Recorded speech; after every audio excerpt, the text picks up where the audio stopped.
equals f prime x graph to answer the questions about the function f. So the graph given here, this graph is of f prime. Okay, it's given here.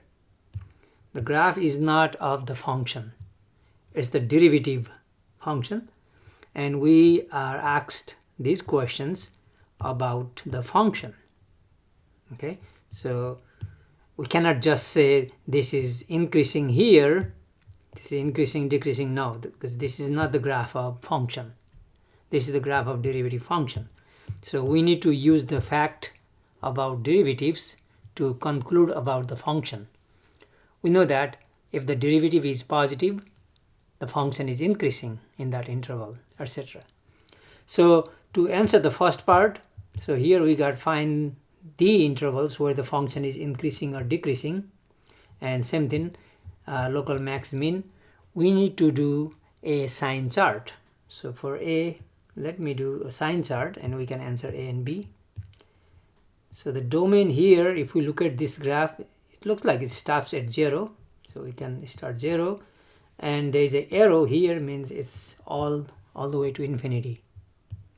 Okay, so that's that, and we are seeing the derivative. This is the derivative graph, is 0 at 0, 6 and 8.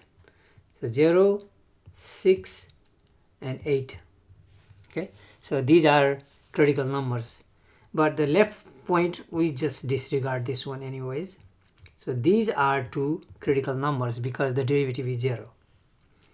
And if we look at closely on this interval, the graph, the f prime graph, stays above x-axis, means the derivative is positive. Okay, so the derivative is positive here, and if we look at here 6 to 8, the graph is below the x-axis, so it's negative, and after 8 and forever again above, so that's positive. So now we can answer part A and B.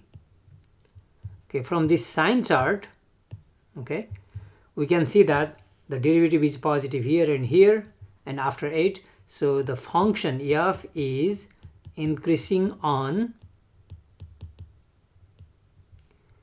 0 to 6 and 8 all the way to infinity.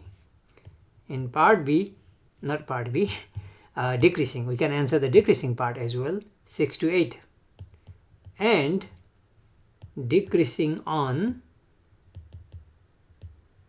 6 to 8.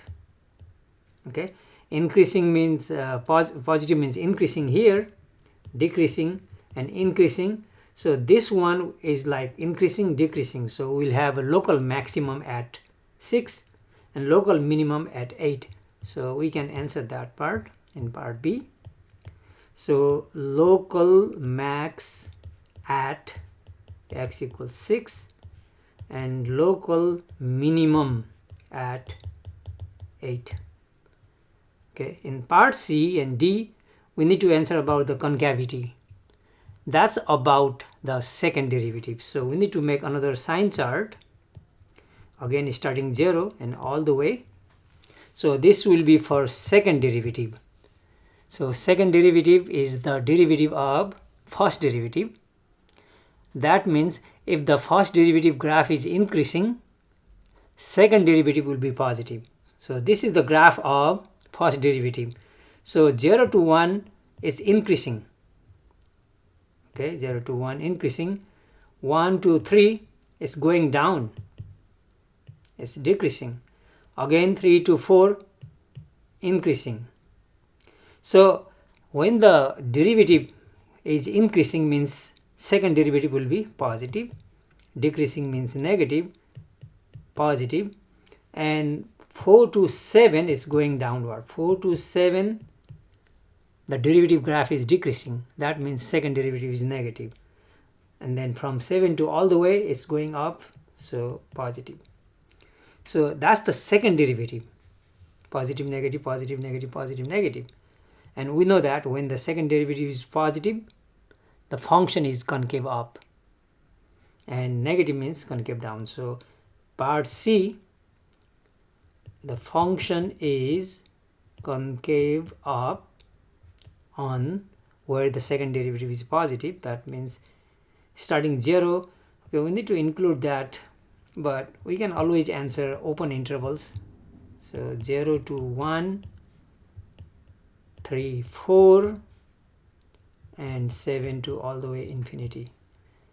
F is concave down on 1, 3, 4, 7. Okay, do not use union sign. Okay, that's the case. That means this is concave up, concave down, concave up, concave down, concave up. So in these points, these are the candidates for inflection points, and on the each side of these candidates the graph changes its concavity. So concave up, down, concave down, up, up, down, down, up means these are all critical inflection points. I mean, they all qualify for inflection points. So inflection points means x and y, but we only get x values here at x equals 1, 3, 4, and 7. Okay, that's the final